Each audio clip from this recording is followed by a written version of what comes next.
안녕하세요. 코인과 함께 아침을 맞이하는 남자 코아남입니다. 촬영 시간은 2025년 12월 15일 월요일 오후 2시 30분을 지나고 있는 시간입니다. 네, 지금 현재 비트코인 가격은 89.5K를 기록 중에 있네요. 먼저 비트코인 차트부터 좀 보고 시작을 하겠습니다.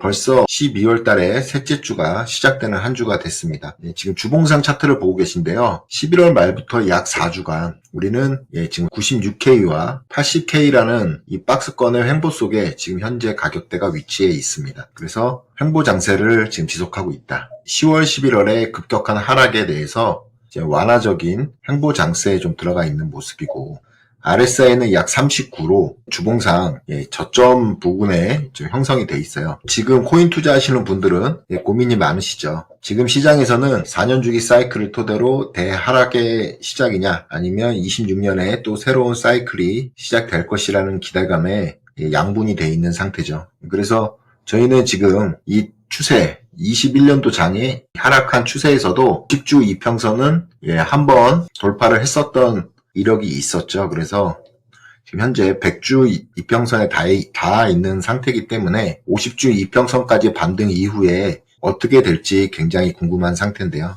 지금 현재 약 98K인데요. 98K와 100K 부근에 갔을 때 매도 포지션을 할지, 아니면 새로운 또 시작을 위해서 계속 홀딩을 할지 여러 가지 고민이 많으신 시기인 것 같습니다. 저 또한 그런 고민을 계속 하고 있고요. 지금 RSI 기준으로 보시면 현재 저점 부분이 맞긴 하거든요. 보시면 가장 비슷한 시기가 우리가 21년도 11월에 고점을 찍고 하락한 이후 이 횡보했던 이 구간이죠. 저 밑에서 횡보했던 이 구간에서 RSI가 35까지 떨어진 이후에 다시 50까지 반등을 한 이력이 있습니다. 따라서 우리도 지금 현재 35까지 떨어졌었고, 이후에 50주선으로 반등을 한다면 RSI가 지금보다 조금은 상승을 하겠죠. 그리고 나서 그 다음이 문제인데, 기존과 똑같이 30 이하로 하락을 하는 대하락장이 시작될 것이냐, 아니면 여기서 다시 한번 돌리는 새로운 사이클이 시작될 것이냐라는 의문을 지금 갖고 있는 거죠. 지금 현 시점에서는 이 부분에서 저는 일단 비트코인 매수를 적립식으로 해야 된다고 말씀을 드렸습니다. 어찌됐든 성까지의 반등은 존재할 것이고,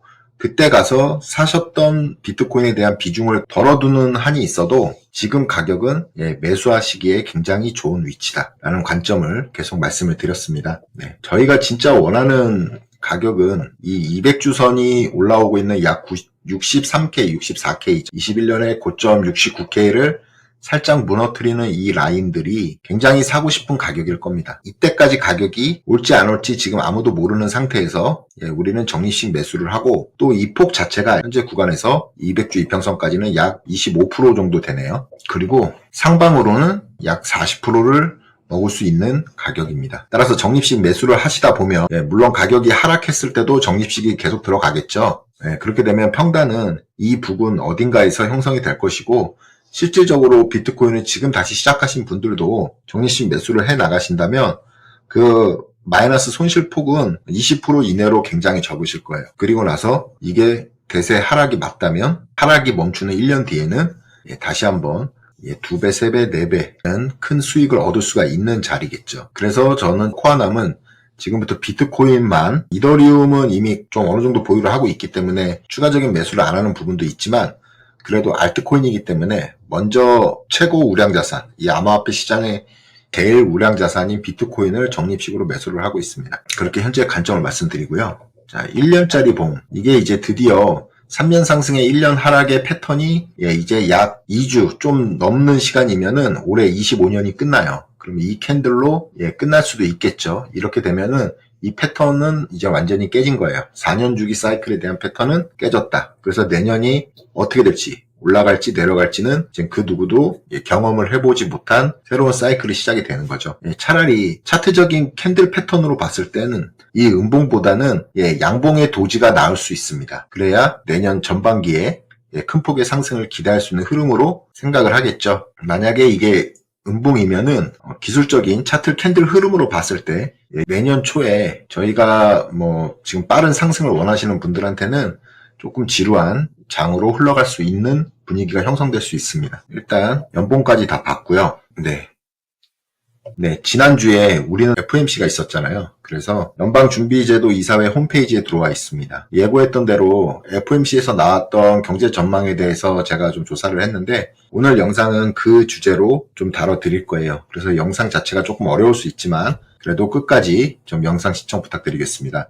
구독, 좋아요, 알림 설정도 꼭 부탁드리겠습니다. 감사합니다. 네, 보시면 뉴스 이벤트 쪽에 들어가시면 보도자료에 우리 그 연방준비이사회 FOMC 12월 9일에서 10일에 했던 이 회의에서 나온 경제 전망 자료가 올라왔어요. 그래서 이 자료들이 쭉 나와 있거든요. 경제 지표부터 시작해서 물가, 실업률, 거기에 대한 장기 전망까지 연준 위원들이 했던 부분들이 나와 있고 또 금리에 대한 전도표 자체도 여기에 수록이 되어 있습니다. 그래서 이 차트를 제가 챗 GPT의 도움을 받아서 PPT를 좀 만들었어요. 그래서 한번 요거를 지금부터 좀 보겠습니다. 제목은 FOMC 경제 전망, 이제 SEP. 오늘 이 시간에 SEP이라고 좀 부를게요. SEP 요약. 이 약자가 Summary of Economic Projection 그 약자거든요. 우리나라 말로는 그냥 연준에서 보는 경제 전망 정도라고 생각하시면 됩니다. 그게 이제 2025에서 28 까지 전망이 나와 있고요. 그 다음에 장기적인 전망을 이렇게 예상을 했습니다. 그래서 아까 보셨던 홈페이지의 그 자료에는 미국의 실질 성장률, 그 다음에 실업률, PCE 물가 지표, 그 다음에 근원, PCE 물가 전망에 대한 게 나와 있었고요. 그 연준의 이사들이 생각한 적절한 정책 금리와 그 중앙값을 제시를 해놨었어요. 그래서 역사적인 예측 오차도 분명히 있거든요. 연준이 이렇게 전망을 한다는 거지 이게 맞다는 지표가 아니기 때문에 그 오차 데이터를 좀 기반으로 해서 참고를 해서 보셔야 될 것 같습니다. 첫 번째, 먼저 실물 경제에 대한 연준의 생각을 좀 보고 넘어가야 될 필요성이 있습니다. 이 차트를 좀 보실 건데요. 미국의 실질 GDP입니다. 그리고 이 회색 선은 9월 FOMC 때 발표했던 부분이고요. 이 파란색 선이 이번에 발표를 한 전망치입니다. 표를 보시다시피 미국의 실질 GDP는 기존과 좀 다르게 26년도 6월 중반까지 큰 폭의 GDP 성장률을 예상을 했어요. 그리고 나서 장기적으로는 다시 2%대 밑으로 떨어지는 완만한 경제 성장을 좀 기대를 하고 있는 예상치를 제공을 했고, 연준이 바라보는 실업률도 지금 9월 달에 나왔던 값과 비슷합니다. 내년까지 실업률 예측치는 약 4.4%대까지 점점 줄어드는데 그 폭이 급격하진 않을 것 같고, 그 다음에 내년 26년도 중반이 지난 이후로는 이번 12월 FOMC 때는 새롭게 나온 의견이죠. 급격히 실업률이 줄어들 것이다. 실업률도 안정화될 것이다 라는 거고, 장기적으로는 4.2%대의 실업률을 유지할 것이다 라는 의견을 제시를 했었습니다. 네, 물가 부분을 좀 보시면 물가도 연준에서 중요하게 생각하는 지표잖아요. 실업률과 물가를 연준은 책임을 져야 되는 위치에 있죠. 그래서 물가 PCE 개별 소비자 물가 상승률을 좀 보시면 9월 달보다 12월 달, 이 주황색 선입니다. 12월 달에 대한 데이터가 오히려 더 낮게 나왔어요. 물가가 더 낮아진다. 그래서 기존에 9월달 발표한 것처럼 장기적으로는 물가가 2%대에 수렴할 것이다 라는 의견과 12월달 의견도 크게 다르지 않았지만 단기적인 뷰는 12월에 나왔던 의견이 좀 더 물가 상승률이 더딜 것이다라는 의견이 반영이 된 거예요. 새롭게. 그 다음에 근원, 이거는 음식값과 에너지값을 뺀 거죠. 굉장히 민감한 물가지표 항목을 뺀 나머지 근원 CPI를 보시면 이 부분도 동일합니다. 그래서 앞서 실질 경제지표와 그 다음에 물가, 그 다음에 실업률을 보셨었는데 전반적으로 9월 달보단 12월 달에는 조금 경기를 보는 연준의 지표가 좀 비두기적이었다. 지금 표로 저희가 확인할 수 있었습니다.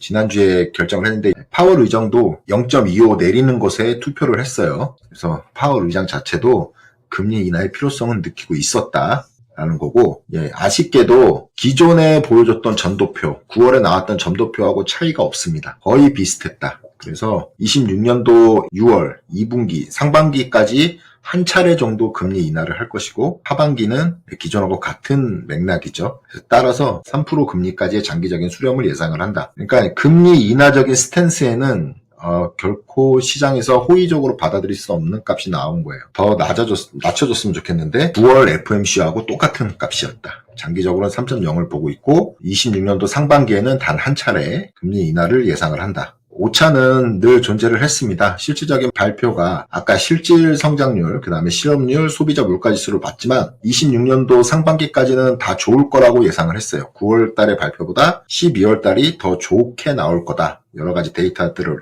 종합했을 때 그래도 이런 오차들은 있다. 일단은 여기서 우리 코인과 리스크 자산 관점에서 체크를 해보면 2026년까지 성장률이 상향이 됐죠. 2.3%까지 상향이 됐다. 결국 경제는 튼튼하다. 그리고 물가는 하향을 했죠. 예측치가. 그래서 물가는 떨어질 것이고 또 실업률 또한 떨어질 것이다. 즉 모든 걸 종합해 봤을 때 미국의 경기가 26년 상반기에는 좋을 것이다 라는 거죠. 연준은.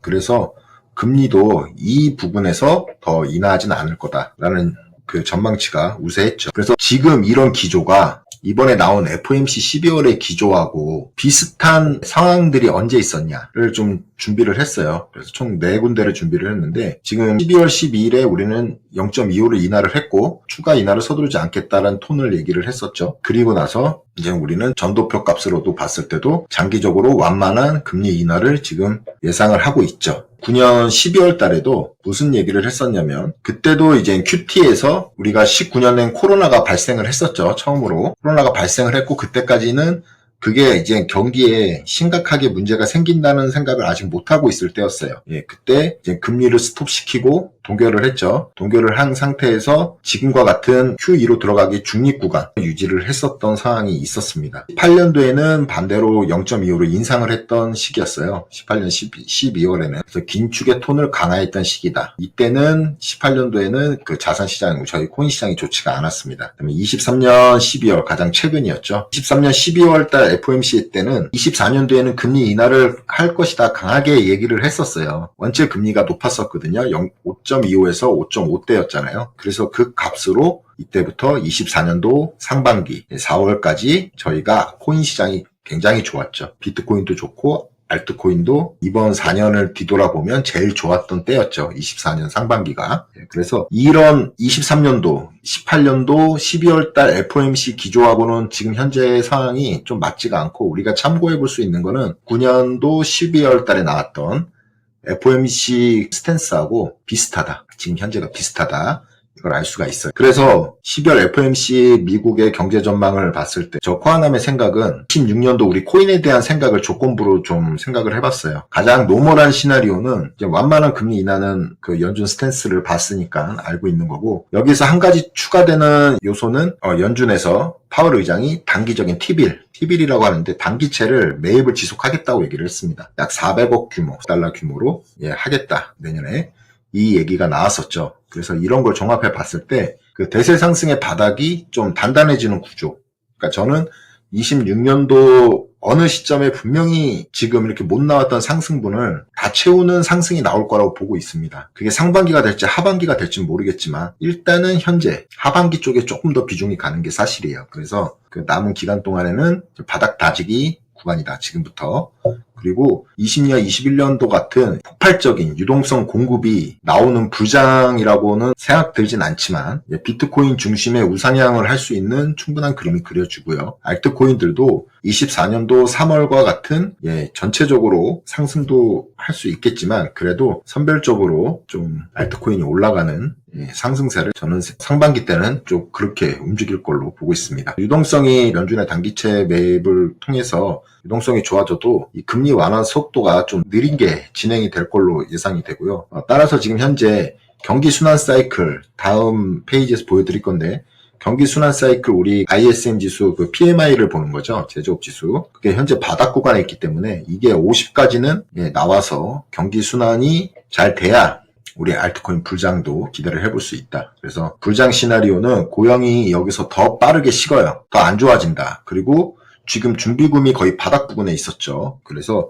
이게 더 타이트해지는 거예요. 그래서 생각했던 것보다 많은 채권을 매입을 하게 되고 연준이 그 다음에 그 규모가 커지고 기간이 확대된다면 이거는 또 다른 유동성 장이 열리면서 비트코인이 먼저 신고가를 갱신을 하고 그 다음에 알트코인으로 확산될 확률이 커진다. 이게 상방 시나리오고 26년도 하방 시나리오는 물가가 다시 올랐을 경우 그러면은 아무래도 연준이 계속 매파적인 스탠스를 취하겠죠. 근데 이 하방 시나리오도 저는 6월까지로 보고 있습니다. 상반기까지. 왜냐면 이제 6월부터는 연준의 의장도 바뀌고 연준의 스탠스가 트럼프 성향으로 좀 바뀔 가능성이 커지죠. 그래서 아무래도 상반기 기준으로 봤을 때는 이런 시나리오도 나올 수 있다. 그래서 우리 코인 시장에도 나머지 아까 영상 초반에 말씀드렸던 주봉상 200일선까지의 하락도 이 구간에서 나올 수가 있겠다. 그런 생각을 좀 가져봅니다. 그래서 우리는 지금 매주 화요일마다 연준 홈페이지에 가서 우리 데이터, 준비금에 영향을 미치는 요소 H41을 보고 있었죠. 매주. 그래서 이젠 우리가 총 TJ 재무부 잔고, 그 다음에 RRP 영래포, 준비금 이걸 보고 있었지만 하나를 더 추가해야 될 것 같아요. 12월에 나왔던 얘기로 봤을 땐 단기채 매입을 하고 있는지, 어느 정도로 매입을 하고 있는지를 이제는 봐야 된다. 그래서 WSHOBL이라고 이 지표가 있거든요. 이 지표를 볼 건데 우리 이제 쉽게 이거를 그냥 워쇼블이라고 좀 부를게요. 워쇼블이라고 부르고 이 지표도 이제 동시에 봐야 된다. 그래서 우리가 그 전에 영상들에서 제가 소개를 했다시피 TJ 잔고가 감소를 해야겠죠. 재무부 일반 계정 잔고가 감소를 해야 되고 영래포도 감소를 해야 되고, 그다음에 준비금은 지금 바닥을 찍었으니까 증가를 해야겠죠. 연준의 준비금이 증가를 하고 있는지를 봐야 될 것이고, 단기채 매입 증가가 나와야겠죠. 실제로 그렇게 하고 있는지. 그래서 총 4가지를 봤을 때 연준은 QE라고 하지 않지만 QE 같은 현상이 발생이 되는 거고, 그럴 경우에 우리는 자산시장의 불장을 맞이할 수 있다라는 걸로 생각하는 거죠. 그래서 요 4가지는 꼭 아셔야 돼요. TJ 감소, 영래포의 감소, 준비금 증가, 그 다음에 단기채 매입 증가 꼭 보셔야 됩니다. 이에 PPT를 하기 전에 실전으로 넘어가야죠. 어떻게 봐야 되는지. 자, 보겠습니다. 그래서 데이터, 연준 홈페이지 데이터에 들어가시면 외환 보유액에 미치는 요인 H41 이거 있죠. 여기에 들어가 보시면 매주 수요일을 마감으로 목요일 날 발행이 된다는 걸로 알고 있습니다. 저희는. 그쵸? 12월 11일 날 나왔어요. 나왔을 때 잘 보시면 우리가 이 두 번째 항목을 봐야 되겠죠. 봐야 된다고 매주 말씀을 드립니다. 자, 보시면 자, 일단 영래포, 영매입 계약이죠. 이게 지난주 대비 음수죠. 마이너스, 긍정적이다. 그 다음에 재무부 TJ 계좌가 여기에 있는데 미국 재무부의 일반 계정 이게 많이 줄었습니다. 음수 많이 줄고 긍정적인 지금 효과다. 그 다음에 제일 중요한 거 이제 준비금이죠.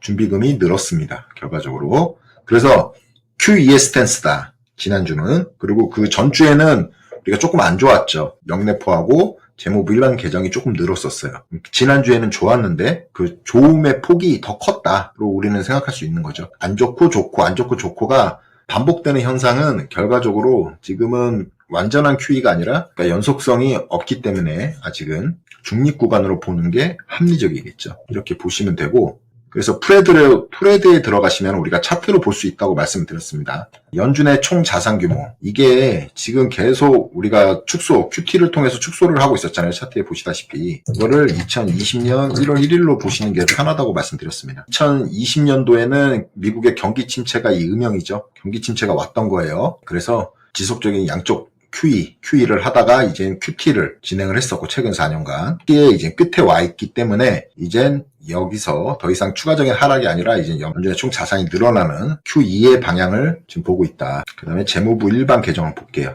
어떻게 됐을까요? 2020년 1월, 아까 줄어든 걸 확인을 했는데, 재무부의 일반 계정입니다. 마찬가지로 상승을 하다가 최근 10월 말부터 꺾이고 있죠. 꺾이는 추세가 지속적으로 보이고 있습니다. 꺾여야 된다. 그래서 이 차트도 보셔야 된다라고 말씀을 드렸고, 그 다음에 우리가 준비금 봐야겠죠.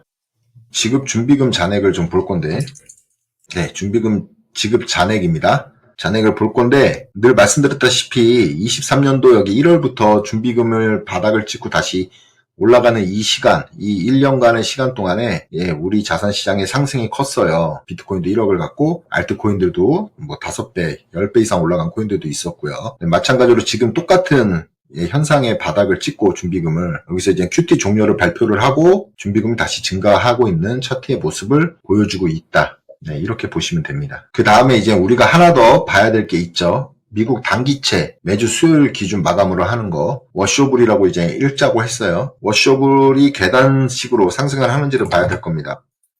보시면 단기채 매입 속도가 그동안 우리가 지금 이 차트는 처음 보는 차트잖아요. 그래서 20년도에 경기 침체 이후 유지를 했다가 22년도부터 이렇게 단기채 매입 차트가 하락세를 그리고 있고 지금 현재 24년 3월부터 그냥 유지를 하고 있었던 거였죠. 매입이 없었다. 그러면 이게 이제 앞으로는 이렇게 계단식으로 이렇게 올라가는 모습이 보여야 될 겁니다. 이거를 이제 우리가 그 다음 주 계속 확인을 해봐야 돼요. 이게 지금 보시면 2년 동안 변동이 없었잖아요. 단기채 매입이. 근데 이걸 한다고 했으니까 TB를 매입한다고 했으니까 이게 움직이는지를 봐야 될 겁니다. 이게 움직이면 우리 코인 시장도 따라서 영향을 좀 받을 거라고 보고 있어요. 그래서 우리는 이 차트도 이제 계단식으로 이게 다시 상승을 하는지를 지켜봐야겠죠.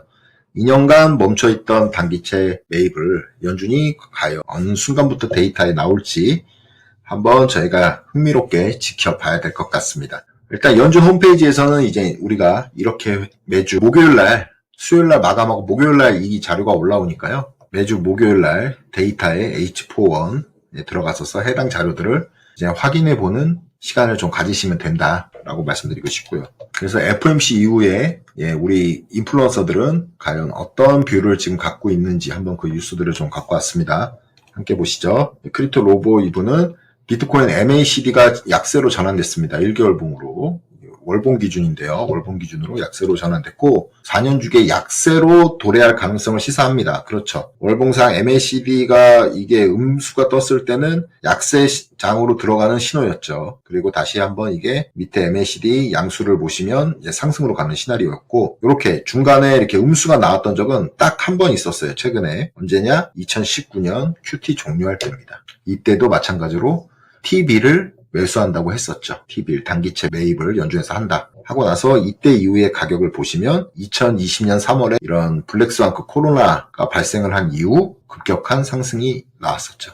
그래서 이렇게 보셔야 돼요. MACD가 이렇게 딱 이렇게 한두 달 음수가 나오고 나서 다시 양수로 전환되는 경우가 나와야만 19년과 똑같은 상황으로 우리가 볼 수가 있는 거예요. 근데 이게 계속 연속적으로 음수가 나온다면 이번 4년 주기 사이클이 맞았던 거고 결국 10월 6일 이후로 하락 국면으로 들어가고 있던 게 맞는 거죠. 그러면 약 1년간의 지루한 하락장이 시작이 되겠죠. 그 다음에 비트코인 아케이브 이분께서 지금 보고 계시는 거는 그레이스케일은 다음과 같은 이유로 이런 4년 주기, 제가 앞서 설명드렸던 4년 주기 이론이 더 이상 적용되지 않을 수 있다고 주장을 했습니다. 그 이유는 급격한 상승세, 과도한 현상이 부재했다. 그 얘기는 뭐냐? 광기의 장이 없었다 이거죠. 그레이스케일이 보고 있는 상황에서는 이번 장에서, 이번 4년 주기 사이클에서는 광기의 장이 없었다. 그 다음에 ETP, ETF죠. 그 다음에 DAT 회사 같은 상품이 시장의 구조를 변화시켰고 구조적인 강세인 거시 환경을 만들었다. ETF와 DAT 기업이 시장 구조를 변화시켰다 이 얘기죠. 그래서 첨부해줬던 차트는 비트코인 가격의 로그 차트예요. 로그 차트를 보시면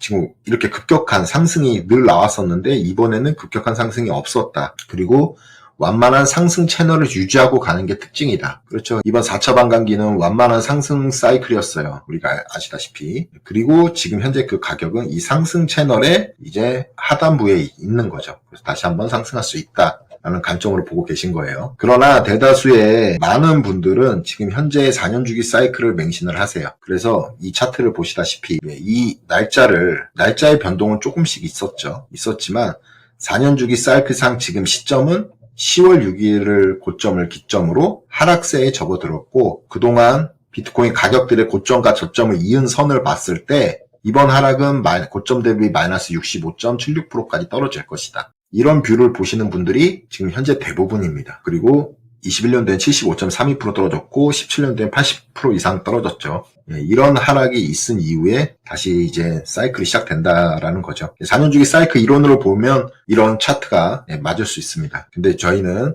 지금 다른 새로운 사이클을 좀 보고 있는 거죠. 이런 뷰도 있다. 크립토스루스 계정에서 좀 가져왔는데요.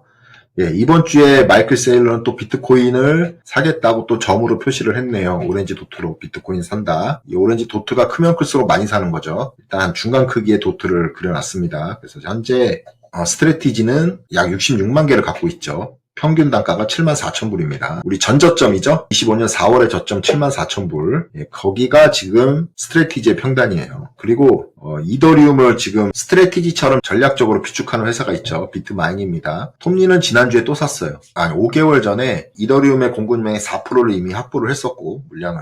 최종 지금 목표가 25년까지 5%를 만드는 거였죠. 그래서 추가적으로 계속 매입을 한다. 그리고 매도할 생각이 전혀 없다라고 팟캐스트에 나와서 얘기를 했어요. 지난주에. 그리고 이렇게 매도할 이유가 없는 이유는 스테이킹을 활용을 한다. 스테이킹을 하면서 2% 3%의 이자 수익을 받을 수가 있는 거죠. 그러면 이더리움만으로도 하루에 100만 달러 이상의 수익을 창출할 수 있다. 이런 플랜이 있기 때문에 지속적으로 지금 이더리움을 매수를 하는 겁니다. 엄청난 자본력도 바탕이 돼 있지만 플랜 자체도 장기적으로 완벽히 그려놓은 상태죠. 그래서 톱니는 지속적으로 이더리움을 매수할 것이다. 이 두 회사가 비트코인과 이더리움, 양대 든든한 기둥입니다. 저희 암호화폐 시장에 이렇게 될 걸로 보고 있어요. 비트와이즈의 CIO 맷 호건은 비트코인 ETF는 역사상 가장 성공적인 ETF였다고 평가를 했습니다. 그 다음에 나스닥 100이었죠. 역사적으로 QQQ, 우리가 많이 알고 있는 나스닥 100 ETF가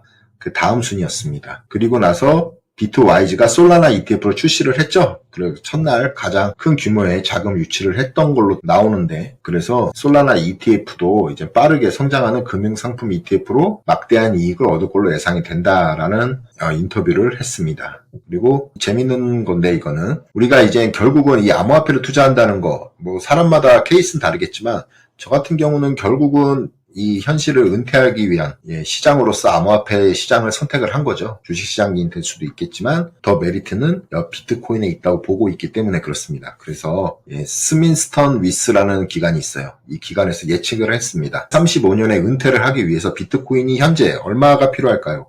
비트코인 가격을 연간 7%의 인플레이션을 반영을 해서 이 예측 모델을 만들었는데요. 재밌는 거는 지금 모나코가 세계에서 가장 부자 나라라는 건 아시죠? 그래서 여기에서 살려면은 지금 비트코인이 3에서 7개 정도가 필요하다. 2035년까지 이걸 들고 있으면 은퇴가 가능하다. 그 다음에 미국은 약 2개에서 4개 정도가 현재 필요하다. 코스타리카 같은 나라는 0.4개, 0.6개만 있으면 된다. 그래서 이게 보시면 이게 차트인데 여기서 만든 차트예요. 한국이 궁금하잖아요. 여기 한국도 중간에 나와 있는데 사우스 코리아 보시면 지금 현재 5살인 분들은 2035년에 은퇴를 하려면 지금 비트코인이 한국 기준으로는 약 1개 정도가 필요하네요. 그죠? 제 나이가 여기 45 요 기준에 있으니까 저 같은 경우는 대략 한 0.8개에서 0.7개 정도가 있어야겠네요. 우리나라에서 은퇴해서 살려면. 그리고 지금 현재 75세인 분들은 대략 0.5개 정도 있으시면 되겠네요. 이렇게 보는 차트입니다. 흥미로운 자료예요. 하지만 2035년까지 이 비트코인 가격이 인플레이션율 평균 7%라고 반영을 했을 때 그 가격이 엄청나게 올라간다는 얘기예요. 지금 저희가 은퇴하기 위해서 10억 갖고 될까요? 사람마다 틀리겠지만 그 이상이 아마 필요할 걸로 저는 보고 있습니다. 결국 그렇게 되려면 현실 저희 직장에서 모으기에는 정말 어려워요. 하지만 대안이 있죠. 비트코인을 지금부터 1개를 목표로 한다. 아니면 그 1개가 안 돼도 0.5개 이상 한번 만들어 보겠다 하시는 분들은 2035년도까지 큰 기회의 장을 얻을 수가 있습니다. 따라서 지금 가격이 높다고 할지언정 더 밑으로 내려갈 구간이 있다고 할지언정 이런 자료로 봤을 때는 적립식 매수는 꾸준히 해 나가시는 게 맞아요. 그렇죠. 장기적인 그 계획을 갖고 계신 분들은 돈이 생기실 때마다 월급을 받으실 때마다 비트코인을 계속 적립식으로 매수해 나가시는 게 가장 현명하고 안전한 투자입니다. 다시 한번 말씀드리겠습니다. 그래서 지금같이 이렇게 사이클이 우리가 폭등이 안 나오는 이유는 결과적으로 스민스턴 이곳에서 분석을 한 거는 결과적으로 딱 하나였습니다. 라울파라고 같은 의견이에요. PMI 지수, 경기 비즈니스 사이클 자체가 50이 넘어야 이 경기 순환이 잘 된다고 보는 건데 우리는 지금까지 이 50 이하에서 있어요. 그래서 26년 후에는 이 사이클 주기가 50 이상으로 올라왔을 때 비로소 강세장을 맞이할 거라고 이렇게 차트로 표시해서 보여주셨네요. 많은 의견이 있죠. 4년 주기 사이클에 기가 막히게 PMI 사이클과 겹쳐가지고 그동안 4년 주기 사이클 이론이 형성이 됐었다라는 지금 의견들이 많이 나오고 있죠. 근데 이번에는 5년 주기다. 라울파리 얘기를 했죠. 요약을 해보면 이렇게 많은 유동성을 풀면서 많은 기관이나 많은 국가에서 부채를 진 거예요. 근데 그 부채에 대한 만기를 기존과 똑같이 4년으로 하지 않고 1년을 연장했다는 거죠. 5년으로. 왜냐하면 너무 많이 빌렸기 때문에 그 만기 돈을 갚을 수가 없었다. 라는 의견인 거죠. 그래서 1년을 연장하는 5년짜리 만기채로 바꿨다. 그래서 26년도에 이 경기 순환 사이클 될 것이다 라고 예상을 한 거예요. 라울파는. 그래서 이런 그림으로 우리도 지금 현재 저 코아남도 이 암호화폐 시장과 위험자산의 시장을 이런 뷰로 보고 있습니다. 26년은 결과적으로 밝다. 그래서 브렛은 지금 현재 구간을 2019년도와 같은 구간으로 보고 있는 거예요. 이렇게 여러 글을 썼지만은 결과적으로 FOMC에서 나왔던 이 T빌 단기채 매입을 했던 경우도 19년도였다. 경기 침체로 넘어가기 전에 이 19년도였고 우리가 여기서 하나 주의를 해야 될 건 경기 침체라는 거는 모두가 알 수가 없어요. 2019년도에도 코로나가 막 발생을 했지만 11월이었나요? 막 발생을 했지만 이게 이렇게 경기에 영향을 이 정도로 줄 줄은 아무도 몰랐었죠. 그리고 나서 그게 본격적으로 코로나라는 게 터지고 모든 시장이 봉쇄가 되니까 우리가 20년도 3월달 약 4개월, 5개월 뒤에 큰 폭의 하락을 맞이했었죠. 그래서 저도 26년도에 이제 상승을 전체적인 큰 그림으로 보고 있지만 이런 코로나 빔 같은 이런 상황이 올 수도 있다고 보는 거예요. 한 번은. 예를 들어서 지금 현재 88K, 80K 위에서 이렇게 쭉 행보를 하다가도 어느 순간에 갑자기 경기 지표가 안 좋고 또 우리가 생각했던 것만큼 준비금이 탄탄하지 않아서 미국의 은행들이 또 다시 한번 무너지는 경우가 생기면 가격이 어떻게 되겠습니까? 코로나처럼 순간적으로 밑으로 가격이 하락하는 이 폭락이 나올 수도 있다는 거예요. 근데 결론은 큰 그림으로 보시면 그 시간은 짧았고 결국은 다 회복하고 큰 폭의 상승을 이뤘었죠. 그래서 지금 비트코인을 매수하고 분할 매수하시는 분들도 있으시겠지만 일단은 지금 투입하는 자산, 예를 들어서 본인이 1,000만 원의 돈을 비트코인에 투자를 하겠다 싶으면 500만 원만 일단 투자를 먼저 적립식으로 하시고 나머지 500은 확실한 지표가 나올 때까지는 들고 가셔야 됩니다. 그래야 그 밑에 이런 모두가 모르는 블랙스완급 악재가 터졌을 때 우리는 매수를 할 수 있는 여력이 생기는 거죠. 이때 코로나 때도 많은 분들이 경험하셨겠지만 제일 아쉬웠던 건 그 당시에 모두가 현금이 없었다는 거예요. 다 물려서 갑작스럽게 빠지니까 전부 다 물리셨었죠. 그래서 이 저점에서 매수한 사람이 없었어요. 실제로 포지션이 없던 분들은 매수를 했냐? 개인들은 그렇게 하지 못했죠. 왜? 무서웠으니까. 아예 처음부터 투자를 안 하셨던 분들은 살 생각을 안 하셨고 기존에 투자했지만 이게 지금 기회라는 걸 아셨던 분들은 돈이 없어서 매수를 못했다. 그러니까 지금하고 비슷한 상황인 거예요. 그래서 이런 블랙스완 악재도 한번 나올 수 있다라는 생각을 반드시 갖고 전액을 다 몰빵하시기보다는 적립식 매수를 매일매일 저가하는 같은 경우는 업비트에서 모아가기 아침 8시 5분에 한 번, 그 다음에 오후 4시 5분에 한 번 이렇게 20만 원씩 지금 매수를 하고 있거든요. 매수 금액은 약 한 2천만 원 정도 될 것 같아요. 총액은. 그거를 이제 매일 50만 원씩 일단 매수를 하는 걸로 지금 하고 있습니다. 여러분들이 계획을 잘 짜셔가지고 적립식 매수를 하시는 게 좋으실 것 같아요. 네. 오늘 준비한 자료 긴 시간까지 다 잘 봐주셔서 감사드립니다. 결과적으로 이번 FOMC는 완만한 금리 인하 추세 속에 미국의 경기가 아직은 좋다는 부분을 많이 반영을 한 발표였죠. 그래서 26년도에는 우리가 기대하고 있는 불같은 장이 이어졌으면 좋겠어요. 21년도하고는 비교하지 말고 지금 양적 완화가 시작이 되고 있으니까 그 시작에 발맞춰서 저희도 준비를 하면 됩니다. 비트코인을 매일매일 사시든 일주일에 사시든 아니면 가격을 96K와 80K 그 구간에 설정하셔서 하단부에 오실 때 사시든 본인이 이제 갖고 계신 현금을 잘 활용하셔가지고 전체 현금의 50% 정도는 비트코인을 사셔야 되는 시기가 맞을 것 같아요. 이 바닥이 다져지면 다시 한번 나오는 상승장에서 우리는 수익을 얻을 수 있는 기회가 될 겁니다. 알트코인 저도 이제 80%짜리들이 많이 보입니다. 마이너스. 이미 400% 이상 올라야 본전 부근이기 때문에 사실 그런 것들을 지금 손절하는 거에 의미가 없다고 보고 있어요. 그래서 다음 상승이 올 때까지 얘네들은 가져간다. 일단은 비트코인 위주로 해 나갈 것입니다. 여러분들도 선택을 하시면 되실 것 같고 지금 포기를 하신다는 거는 지금 우리는 그리고 이번 4년을 봤을 때 PMI 비즈니스 사이클을 봤었지만 광기의 장을 본 적이 단 한 번도 없어요. 이게 팩트입니다. 결국은 한 번은 나오고 거품이 꺼질 거거든요. 그래서 그걸 믿고 이런 사이클, 경기순환지표가 지금 바닥에 있을 때는 바닥권이란 얘기예요. 사실상 자산이 상승폭이 더 크게 남아있다는 얘기이기 때문에 지금부터 적립식으로 모아가시는 게 좋으실 것 같습니다. 시청하시는 모든 구독자님들 진심으로 감사드리고요. 구독, 좋아요, 알림 설정 꼭 부탁드리겠습니다. 감사합니다.